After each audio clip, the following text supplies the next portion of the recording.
Hello and welcome back to my channel. In today's video I want to answer the question how you can get into information technology. And that question actually is asked quite often here on my channel. And very often the discussion really drifts into the area, start at a help desk, become a system administrator, move into the cloud, and so on. And while that is a correct answer how you can get into information technology with the related information really for the steps that you need to take, it's too broad in my opinion. And I think there are too many areas in information technology that we forget to talk about. And that's really what I want to show with this little roadmap that I have created. And then I would like to have a discussion with you afterwards in the comments down below to really identify, is this helpful? Or what are you looking at when you look at that question, how can you get into information technology? Hi, my name is Christoph Puetz. I'm your IT career guide. And here on this YouTube channel, we talk about careers in information technology and anything related to that. So again, how can you get into information technology? I will switch now to my computer. I'll bring up the little roadmap that I have prepared, and then I'll talk about the different options, areas, and really the questions that you need to ask yourself so that you can make an informed decision and really can work out a detailed plan how you can get into information technology. So let's go and do it. So let's take a look at the little roadmap that I have created on how you can get into IT and what your thought process or planning process can look like. So first of all here, I'm using the Get Into IT as the center. And from here, I'm talking about what I mentioned earlier, that the question is really broad. And we want to take a look really, why is it broad and what can you do to narrow down the area of where you want to work or potentially want to work. So the first item that I have here is the area of interest that you need to identify. And that's really about, do you want to work at a help desk? Do you want to become an analyst? Do you want to go into cybersecurity, software development, system administration? Those are just examples. You could have even more in here, cloud, database administration, and network engineering. So there are so many options, but that's really just an example. So think about what area of information technology you want to get into. So I mentioned cybersecurity just a moment ago, and we take a look at cybersecurity here a little more. So here I listed some sub-areas of interest because just picking the high-level area might not be enough. Like cybersecurity has so many sub-areas, and I'm only listing a few here. So I have compliance, penetration testing. You can become a security analyst or a security architect, a forensics expert, vulnerability expert. There are so many options in cybersecurity. So it's too much for just one role. So you have to go and narrow it down. The same thing applies to, let's say, system administration. You could be a Windows system administrator, you could be a Linux system administrator, or whatever other operating system or system itself you want to look at. So let's say you want to go into virtualization, you're looking at VMware and want to be a VMware systems administrator. So there are areas, because if you don't focus on the sub-area, your learning and study approach might be very broad and a lot of volume that does not necessarily move you forward. So it's really important to have an idea, where do you want to go, so that you can identify the right entry points to get into information technology. So before we go into the entry points, I want to talk about the broad approach that I mentioned earlier and where we talked about your area of interest. But there are two additional items that we want to take a look at first. So first of all, if you are not sure with the area of interest, maybe by identifying the industry, you have another opportunity to get into information technology. The reason why I point out the industry is that if you are already a working professional individual, you might have certain knowledge from a certain industry. Having this type of knowledge can be really helpful because you can become a subject matter expert and then transition with that knowledge into the information technology role. So let's say defense industry. Here's an example. You need a security clearance. Not every IT professional has a security clearance, but maybe you already have security clearance, and that would lower the hurdle for you to become an IT professional in that area. Healthcare is a very regulated industry. There's a lot of data involved. There are certain privacy laws, and these type of things are specific to the healthcare industry, and not every IT professional has that knowledge. Or you could go into healthcare because there are certain software applications that require IT knowledge on the back end. And you could make the transition from having potential knowledge of an application and add the information technology side to the mix, and therefore have this point of entry and the identification of where you want to work much easier identified. Pharmaceutical, another regulated industry, but there are a lot of differences between healthcare and pharmaceutical as well. So if you have pharmaceutical industry knowledge, it could be that it helps you to find your role inside this industry. Cloud, financial industry, again, you might have some knowledge here and it might help you to think, okay, I want to go and do this in this industry and just add the IT component. The third item under the too broad area is to identify a business need and identify if that is maybe an area where you want to get into information technology. And I'm listing just some examples here. Those are not representative for all of these applications or areas in these sub-business areas that I'm listing here, but it could give you an idea of what to look at. So let's say human resources. So human resources is personnel related. There could be quite a few other pieces attached to it. A lot of human resources departments are using information systems, and there is a whole industry attached to that, and you could become an expert in those HRIS systems. So if you don't know what it is, look it up. There are certain large applications in there, and it offers an opportunity really to go into information technology. Think outside of the normal help desk and system administration. There are so many other roles that specialize you that are well paying and are really interesting to work at. Manufacturing and ERP systems, commercial and CRM systems, service management, ITSM systems. So there are larger applications and players. It requires a certain domain knowledge, so related to the area. So manufacturing, as an example, again, manufacturing is very different from just running a web shop, an e-commerce business. So there's a big knowledge gap if you would come in from a very different industry or with a very different background. But if you're already working in manufacturing and you're maybe a user of an ERP system, you might have a leg up from somebody else and then really just add that IT component. So now that we talked about how to narrow down or to identify an area in information technology where you can or want to work, now let's take a look at the entry point. So how do you get into those areas once you have them identified? So there are three areas I want to point out. Those are education, there's your professional experience, and of course there are connections like networking that could get you into a certain role, industry, company, whatever the case may be. So if we look at education I have listed college, certifications, and simply training. College is the standard approach to learn a profession and then go into that type of profession and learn that company-specific knowledge that you would obtain once you join a company. So college is the standard way. It's taking 2 to 4 years. It's not cheap, so it might really require a different approach. But if you are in college already, and you might be able to add or switch your majors and really add that IT component to the mix, might set you up for success.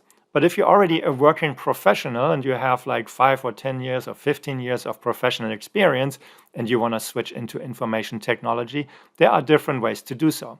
So IT certifications are really a great way where you can obtain knowledge and build up a set of credentials that will then help you to get into information technology.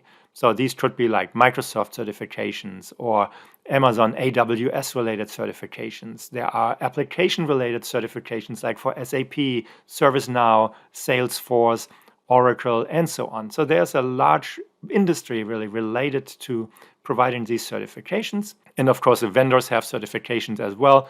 And certifications are really a very structured approach where you not just become certified, but you learn something, you acquire that knowledge that will then help you to get a job.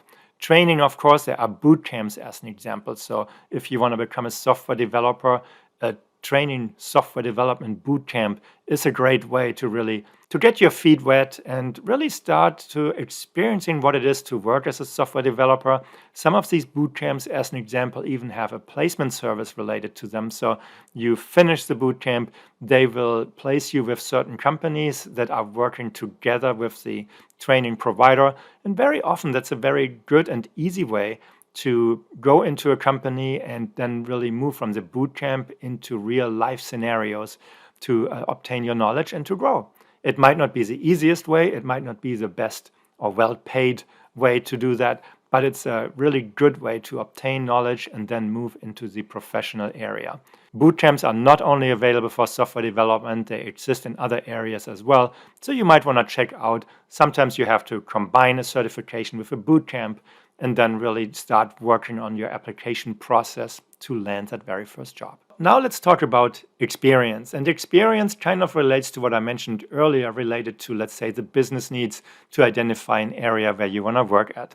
So if you already have experience as a working professional in a certain industry, you could take that knowledge and then really build upon that knowledge to obtain that IT skill set that you need to have. And there are, again, certifications potentially that can help you, or your employer where you are might be able to transfer you or is helping you to obtain that knowledge. So that experience that you have for certain companies and certain products can be very critical to get you into IT. The other piece with experience is really a transferable skill set. So let's say you are a customer service manager and you want to go and become a help desk manager. So there are a lot of skills that are transferable from just being a customer service manager to become a help desk manager. Or you are a customer service representative, you work in a call center, and you're already used to really having the good customer service mindset. You just need to add the IT component and you can start working as a help desk technician or a call center technician in the IT area. Then I talk about connections, so networking with people, really using those connections to get into a certain company or to get into a certain industry or to learn from those individuals. How did they get into that industry and the role where they are? Same thing with friends and family. So use the connections, use the people and get advice, ask for help. And it's a lot of giving and taking in these type of scenarios. So somebody might be mentoring you and you can give back at a later point in time. Maybe not necessarily to that person, but you mentor the next person that follows you a couple years down the road. So who knows? But these are the main entry points I want to point out, really. Look at it. And there are often easier ways really to obtain the knowledge if you understand, okay, what do I need to do? Do I really need to go to college, or can I work with certifications, training bootcamps as an example? So there are many different options. So look at these and it will help you to identify where you want to work in IT and how to get there. So a very important question is, why do you want to work in IT? If you don't know your why, it's really important to understand what your why is. And I want to recommend a book from Simon Sinek, and or you can follow his LinkedIn profile or on YouTube. He talks a lot about the why and why you are doing it, why certain companies are doing certain things their way. So once you understand your why, it will help you with having the right mindset, the right level of motivation, really finding that the work is interesting. Because if you just go to do a certain job and to have every weekend off, yeah, it might not be really that engaging. And once work is not engaging, or if work is not engaging, it's really not setting you up for success. So your why could be you are money driven.